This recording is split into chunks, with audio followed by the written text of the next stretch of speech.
Le terme de communication non violente paraît un peu violent à première vue quand on ne le connaît pas. Mais justement, la pratique de la CNV permet de mieux définir ce terme de la violence. Et c'est ce qu'on va expliquer.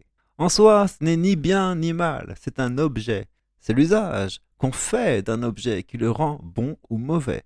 Beaucoup de sports servent finalement à évacuer son énergie, de manière plutôt violente même, mais ce n'est pas pour autant un mal. Par contre, faire un mauvais usage de cette violence peut constituer une autre violence qui s'ajoute à la première. Si on définit la violence comme la décompensation d'une tension interne, on voit qu'elle peut exister à différents niveaux. Car elle peut être volontaire, elle peut être discrète, elle peut être refoulée, elle peut être infligée contre soi-même. Et enfin, elle peut être externalisée involontairement ou avec le désir de faire souffrir. Ces différents niveaux de violence nous paraissent imbriqués, avant même d'avoir à évaluer leur intensité. Lorsque la violence est exercée volontairement dans le but de faire souffrir, c'est de la colère. Et même là, ça peut être fait de manière indirecte, lorsqu'il s'agit par exemple de crever les pneus de sa prof de maths.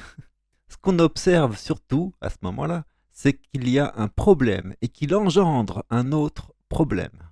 Quand la violence est adressée contre quelqu'un, c'est à la fois le problème et la façon de résoudre le problème qui lui sont infligés, voire même jetés à la figure. Spontanément, on aimerait résoudre ce problème initial, mais en réalité, personne d'autre que la personne concernée ne peut le faire. La violence en elle-même est déjà une tentative de prendre le contrôle de l'esprit de l'autre. Donc, l'idée même de résoudre le problème de l'autre s'apparente déjà aussi à de la violence. Toute tentative de prendre le contrôle de l'esprit d'une personne est la triste expression du besoin tragique que quelqu'un nous fasse la même chose. La violence, à la base, permet de décharger une frustration qui a été accumulée. Cette frustration peut avoir plusieurs origines. Elles peuvent être ponctuelles ou encore systémiques. Le problème de la violence est que, à la base, des frustrations ont été accumulées, avec l'espoir de les oublier assez vite, mais, en vérité, elles ont été mises à germer et continuent d'exister, de s'accumuler et de rester irrésolues. Ça, c'est ce que nous appelons mettre le problème sous le tapis. Ce terme est central dans l'accumulation des sources de la violence, car, à ce titre, quand la violence s'externalise, elle réitère la seule méthode de résolution de problèmes qu'elle connaît, à savoir mettre le problème sous le tapis, mais cette fois-ci en l'exportant vers l'extérieur, et toujours sans résoudre le problème. C'est pourquoi on dit que, à la fois le problème et la façon de résoudre le problème sont envoyés à la figure de l'autre lorsque s'exprime la violence.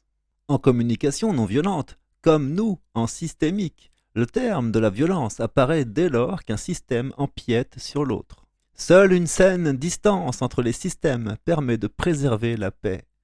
Il s'agit donc de fuir toute tentation de se montrer intrusif dans la psyché de l'autre.